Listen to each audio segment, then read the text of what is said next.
Muy bien, buenas tardes. Me gustaría comenzar esta charla contándoos una historia de un sitio maravilloso de esta genial tierra que es la región de Murcia. El sitio es la Manga del Mar Menor. Una imagen maravillosa, ¿verdad? Bien, ¿cuándo se produce esta historia? Eso en los años 80. Nos vamos a volver nostálgicos porque aquí veo yo caras que seguro que esa época de los 80 nos llega, ¿no? ¿Alguien recuerda la serie famosa televisiva de Verano Azul? Que levante la mano. Estaba en ello entonces, sí. Y otra pregunta, ¿alguien recuerda cómo iban los protagonistas en busca de sus aventuras? ¿Cómo iban? En bicicleta, muy bien. Desde luego, menudo público tan genial, ¿no? En esa época yo también estaba con eso que yo veía como un aparato complicado que quería dominar. Estaba intentando montar en bicicleta, ¿no? Y bueno, la verdad es que mi vivencia de Verano Azul en ese momento era de continuas caídas en la bicicleta, una y otra vez. Y entonces llegó un momento en que mi expectativa de futuro me dijo, madre mía, no voy a poder montar en bicicleta. Muy a mi pesar mío, ¿no? Y eso era un pensamiento algo abstracto y pesimista, ¿no? Lo importante de esto es que el que yo pensara eso del futuro tiene que ver por cómo yo me estaba explicando eso de que me estuviera cayendo, ¿no? Se me coló este pensamiento. Digo, pues yo no sirvo para montar en bicicleta. Esto dependerá de tener una habilidad con la que uno nace o no nace, ¿no? Pero bueno, estamos en una charla de optimismo, hemos dicho, por lo tanto aquí os tengo que comunicar que hay una heroína también. Hay una heroína o lo que en psicología llamamos un adulto significativo. Son esas personas en nuestra vida que tienen la posibilidad de marcarnos de forma positiva, con un mensaje, con una expresión, ¿no? Y yo os lo presento ahora mismo. Aquí una foto de Prima, podéis ver, mira qué maja, prima mía, y en el centro la heroína, mi prima Loli, ¿no? Ella estaba en ese momento también conmigo sufriendo, desde aquí públicamente le doy las gracias por estar ahí conmigo, y bueno, pues ella también estaba viendo esas continuas caídas en bicicleta, ¿no? Sin embargo, su expectativa de futuro era más optimista. Ella pensaba, puede conseguirlo. Pero aquí lo importante, el por qué ella pensaba de esa forma más optimista, era por cómo ella se estaba explicando lo que estaba pasando. Por varias explicaciones, distintos puntos de vista. Ella veía, bueno, no está mirando al frente. Claro, no mira al frente y se la pega, ¿no? Si es que le falta práctica. Está comenzando a montar en bicicleta. Es normal que se caiga al principio. Y cada uno pues tenemos nuestro ritmo de aprendizaje, ¿no? Yo el mío un poquito más lento, parece ser. Y, pues mira, es que me di cuenta que no está poniendo los pies y claro, se los pega, ¿no? Si os dais cuenta, todas esas explicaciones son variadas, por otra parte son específicas, están describiendo la realidad, una realidad, o sea, nos acerca más al realismo, y un factor fundamental que voy a repetir a lo largo de la charla. Están basadas en factores que uno puede modificar de forma intencional. Están en nuestra mano poder modificarlas, ¿de acuerdo? Bien, y es que el optimismo realmente se basa mucho en ver esa forma, ¿no?, de qué podemos controlar nosotros cuando estamos delante de una situación. Yo os he puesto este simple ejemplo y podemos pensar que, bueno, yo era más pequeño, mi prima era mayor, pero esto que os acabo de contar, estas diferentes formas de explicarnos las situaciones, le puede pasar tanto a un niño como le puede pasar a un adolescente cuando suspende un examen, le puede pasar también a un adulto cuando después de echar muchos currículum no consigue o le cuesta conseguir una entrevista laboral, o le puede pasar también a un deportista cuando comienza perdiendo el juego, ¿no? Y es que efectivamente, no sé si a los de la sala os puede haber ocurrido, pero ¿os ha pasado alguna vez que habéis escuchado hoy lo veo todo negro? Alguien me ha dicho, es que hoy lo veo todo negro. Es como si tuviera en su cabeza llena de nubarrones que no le deja ver que pase la luz, ¿no? Y que ilumine esa realidad para verla de forma más clara. Pero en cambio, cuando el sol brilla en nuestra mente, es como si cada rayo nos da un matiz de la realidad, sentimos mayor ilusión y vemos más claros los pasos simples y sencillos que tenemos que dar para alcanzar nuestro objetivo. Pensando en el conjunto de charlas que hemos estado escuchando durante este día, ¿no?, me ha venido a la mente una célebre frase del famoso psicólogo americano Spencer Johnson, que creo que simplifican muy bien todo lo que estamos viendo, ¿no? Él decía, si es complicado, quizás sea parte del problema. Si es simple, quizás sea parte de la solución. Es decir, dependiendo de cómo nosotros interpretemos una realidad que ya de por sí puede ser dura, nosotros ponemos esa parte de sentimiento de más complicado o más sencillo. A mí me gusta definir el optimismo como la sensación de poder ver otras alternativas positivas posibles, siendo conscientes de los pasos que tenemos que dar para alcanzarla y, muy importante, actuar en consecuencia. El tema del optimismo ha sido ampliamente investigado. Os comento, se ha encontrado que un pensamiento más optimista se relaciona con un mayor bienestar físico y un mayor bienestar psicológico. También se ha encontrado que un pensamiento optimista se relaciona con un mayor rendimiento, ya sea en el ámbito educativo, laboral o deportivo. Nosotros también hemos estado investigando el tema del optimismo en nuestros jóvenes murcianos, que se lo merecen bien, ¿no? ¿Y qué hemos encontrado? Hemos encontrado que los niños con un pensamiento más optimista se relacionan con un estado de ánimo más positivo. Hemos encontrado que un adolescente, o los adolescentes con una tendencia más optimista, están mucho más motivados para afrontar cambios en su vida, incluso los positivos, claro. Y en cambio, aquellos adolescentes que tienen una tendencia más pesimista, lo que vemos es que enseguida encuentran más dificultades para abordar esos cambios, incluso los positivos. Y es que os comento que el optimismo no solo nos va a hacer sentir mejor, sino que lo que la investigación está mostrando es que nos hace tener un pensamiento más flexible, más innovador, más creativo. Competencias que son clave, precisamente ahora, para afrontar lo que tenemos delante, esta crisis, y reinventarnos con éxito. El tema de que el optimismo se podía relacionar con la creatividad nos llevó al siguiente estudio. Cogimos a una muestra de adolescentes y realizamos un experimento en 2 fases. En la primera fase le decíamos, imagínate que te ocurriera esta hipotética situación negativa. Le presentábamos varias situaciones, ¿no? Y en cada situación le dábamos 2 minutos de tiempo. Y les decíamos, en esos 2 minutos de tiempo, dime todas las explicaciones de por qué te puede haber pasado eso. En este caso era, obtienes unas malas notas este trimestre. Y tenían que poner las explicaciones que se le ocurriera. Pues bien, os cuento. Encontramos que aquellos que daban un menor número de explicaciones a esa situación se relacionaban en una segunda fase después con una mayor puntuación en la prueba de creatividad. Perdón, menor puntuación, con una menor puntuación. En cambio, cuando esos adolescentes daban mayores explicaciones, un mayor número de explicaciones a esa adversidad, es decir, la veían con mayor número de puntos de vista, veían más alternativas a esa situación, lo que encontrábamos entonces es que esto se relacionaba con mayores puntuaciones en la prueba de creatividad, ¿no? Pero no quedó ahí la cosa.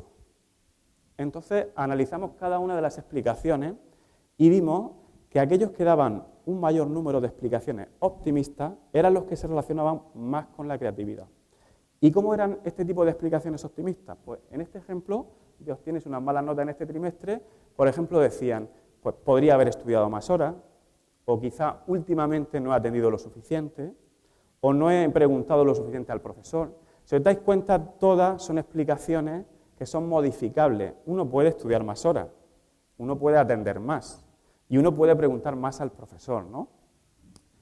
A mí también esto me recuerda a la genial propuesta que hemos tenido la suerte de oír esta mañana de Christian Felber, porque él nos dice, hey, vamos a ver, podemos ver la economía con más alternativas y entre todos podemos generar más alternativas de ver esta situación, la economía, ¿no?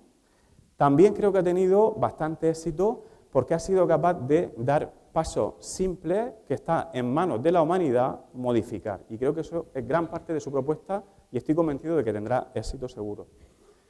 Bien, pero ¿es posible entrenar el optimismo? ¿Podemos entrenar el optimismo?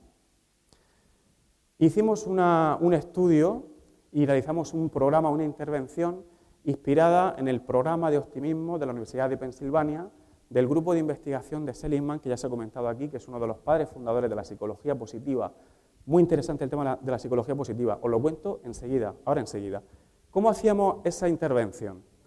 Bien, os cuento cómo entrenábamos ese optimismo. Primero, le ayudábamos a los estudiantes de primaria, era en un grupo de estudiantes de primaria, a que diferenciaran entre creencias optimistas y pesimistas, así como la diferencia de las consecuencias, ¿no? Un ejemplo, un adolescente suspende un examen de ecuaciones de segundo grado. Una creencia pesimista que podría colarse sería, soy un mal estudiante.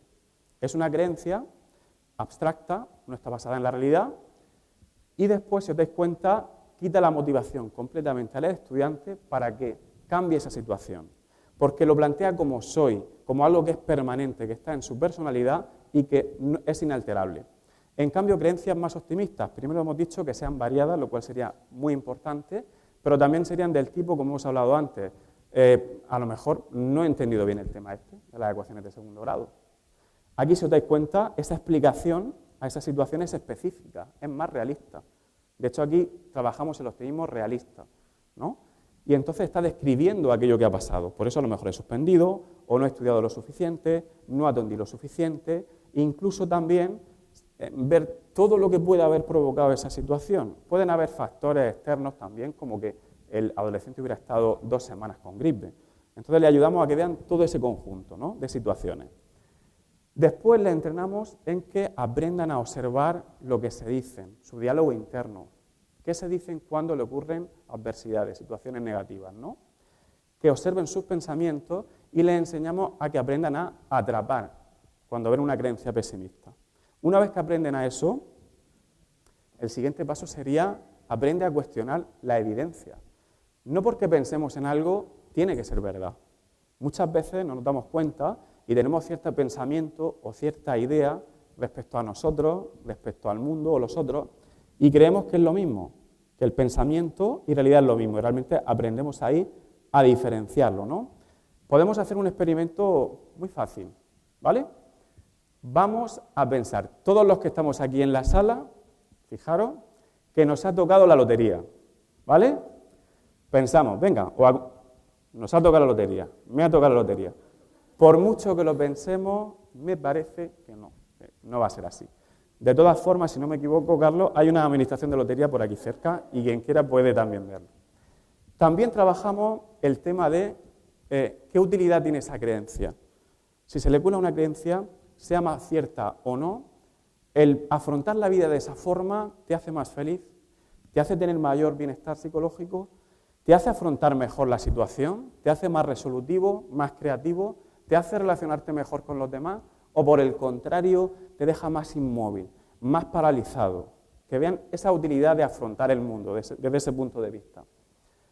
Como hemos dicho antes, contemplar las distintas alternativas, muy importante ante una situación, ver distintos puntos de vista de por qué se puede haber producido esa situación. Y eso hemos visto que se relaciona con la creatividad. Y muy importante para el tema del optimismo, el plan de acción. ¿Qué está en tu mano hacer ante una situación que se te presenta que sea negativa? Muchas veces puede ocurrir, ¿no?, que se nos pueda colar alguna creencia catastrófica respecto al futuro, del tipo, ¿y si me pasa esto? ¿Y si no consigo aquello? Entonces a los adolescentes les entrenamos en que se afronten sus miedos. A ver, les decimos, ¿qué es lo peor que te puede pasar? Dilo, descríbelo. ¿Qué es lo peor que te puede pasar? Afronta el miedo. Una vez que lo afrontas, ¿qué está en tu mano? ¿Qué pasos, por simples que sean, muy importantes son, hacer para evitar que te pase lo peor? Eso elimina el sentimiento de indefensión, elimina el sentimiento de que no puedo hacer nada para cambiar las cosas. También trabajamos la mejor opción. ¿Qué es lo mejor que te puede ocurrir? ¿Y qué está en tu mano hacer para que ocurra tu mejor opción? Pero a lo que realmente nosotros le dedicamos tiempo es al optimismo realista, el optimismo inteligente. Por eso la pregunta 10 que le hacemos es, a ver, de eso que tú temes, ¿qué es lo más probable que te ocurra? ¿Qué es lo más probable? Y aún así, ¿cuál es tu plan de acción para tu mejor opción? Esto, el tema de sentir que uno puede controlar una situación, o por lo menos ver lo que está en mi mano controlar, realmente, como hemos dicho, quita el sentimiento de indefensión. Y si realmente queremos cambiar las cosas, tenemos que empezar por nosotros, por lo que cada uno puede hacer, por simple que nos parezca. Y esto ya lo han dicho grandes pensadores y grandes personajes de la historia, como sería Gandhi. Nos dice, sé tú el cambio que quieres ver en el mundo. Volviendo a la investigación, os comentaré que encontramos una mejora significativa mayor en el grupo que hizo el programa respecto a aquellos que no hicieron esa intervención de optimismo. Esto nos llevó al programa Sonrisa. Bien, desde que empecé a investigar en psicología, hay una pregunta que siempre me ha rondado y me ha motivado, ¿no? Si sabemos que la depresión causa un verdadero sufrimiento personal, en las familias, en las sociedades, y la peor de las consecuencias, el suicidio, nosotros como sociedad, ¿podríamos haber hecho algo para evitar eso? Esa pregunta a mí me ha motivado junto al profesor Javier Méndez de la Universidad de Murcia y la doctora Judy Garber de la Universidad de Vanderbilt en Estados Unidos, y entonces revisamos todos los programas y técnicas que habían demostrado científicamente ser eficaces para prevenir la depresión en jóvenes. También nos centramos en técnicas de probada eficacia del campo de la psicología positiva. ¿Qué es la psicología positiva? Brevemente, es un fuerte movimiento muy reciente, surge a finales de los 90, que acentúa la importancia de estudiar y aplicar los rasgos y las emociones positivas, como sería el tema del optimismo, que es uno de los módulos principales del programa Sonrisa. Hicimos un estudio en adolescentes de 7 centros de la región de Murcia y encontramos que los adolescentes nos informaban de una mejora del estado de ánimo respecto a un grupo control que no hizo el programa. También, sorprendentemente, encontramos que los adolescentes nos informaron de esa mejora en su estado de ánimo, pero es que también los padres corroboran esa mejora. Los padres observaron a sus hijos y ven la mejora en el estado de ánimo, lo que coincide con los adolescentes. Encontramos también un mayor bienestar psicológico en los que hicieron el programa respecto a los que no, y muy importante, encontramos una mayor creatividad también. Bien, os he comentado que antes de empezar el estudio y la creación del programa Sonrisa, realizamos una revisión pues, de todos los programas y técnicas para prevenir la depresión en jóvenes. Algo que a mí me fue muy chocante, me resultó muy curioso, es que había una ausencia de estudios españoles en las revisiones que estuvimos estudiando, que son las revisiones que han demostrado mayor metodología y mayor eficacia, ¿no?, en los programas. Una ausencia de estudios españoles. Sin embargo, por estudios científicos también sabemos que para alcanzar el progreso económico y social debemos de potenciar el capital mental de los ciudadanos. ¿Y qué es el capital mental de los ciudadanos? Entrenar su inteligencia emocional, entrenar su resistencia a la adversidad, entrenar su optimismo, ayudarles a identificar y desarrollar sus talentos y fortalezas. También sabemos, por la Organización Mundial de la Salud, que el tema de la salud mental debe de ser un objetivo prioritario de salud pública. Y también, como hemos comentado, la depresión causa verdaderos estragos a nivel personal, familiar, y también supone un gasto económico cuantioso. Desde aquí me gustaría hacer un llamamiento para invertir en intervenciones que mejoren el bienestar psicológico de los ciudadanos, especialmente ahora que estamos en época de crisis, especialmente en los grupos de mayor riesgo, como son los jóvenes desempleados o como son las personas que están afectadas por los desahucios, que hoy precisamente hay una manifestación por el tema de los desahucios. Bueno, esto me gustaría en esta charla no solo hablar de conocimiento, ideas respecto al optimismo y su bienestar. Me gustaría transmitiros el sentimiento. Os invito a que entrenéis el optimismo. Y esto me lleva a mi última anécdota. Hace 15 años, no sé si lo veis, yo también fui entrenador personal. Como entrenador personal, también sé que las personas a veces nos ponemos nuestras propias barreras psicológicas y si queremos medir la fuerza de alguien, no solo va a depender de su condición física, sino también de su fuerza mental. Como entrenador personal, pues también sé que si quiero entrenar y mejorar mis pectorales, tengo que hacer flexiones, un simple ejercicio, ¿no? Pero también es verdad que si todos los presentes estuviéramos interesados en hacer un máster de 2 años para ver cómo las flexiones nos ayudan a mejorar nuestro bienestar, podría estar 2 años pues contando investigaciones, beneficios, pero ¿notaréis algo en vuestros pectorales? ¿Qué quiero decir? Hay que entrenar, hay que hacer flexiones. Y con esto os digo que con el optimismo es lo mismo. Quien quiera alcanzar el bienestar del optimismo realista debe de entrenar para ver esa sensación. Una simple receta, ya nombrada. Cuando veamos una situación, una adversidad que tengamos, intenta ver todos los puntos de vista que puedas, las alternativas, algo que se ha nombrado mucho por aquí. No te creas lo primero que te diga tu mente, sino ve más puntos de vista, más alternativas. Y, lo segundo, especialmente céntrate en aquello que está en tu mano modificar, ¿vale? Por último, y como entrenador que sigo, me gustaría terminar esta charla con una pregunta. ¿Os animáis a hacer flexiones de optimismo? Muchas gracias.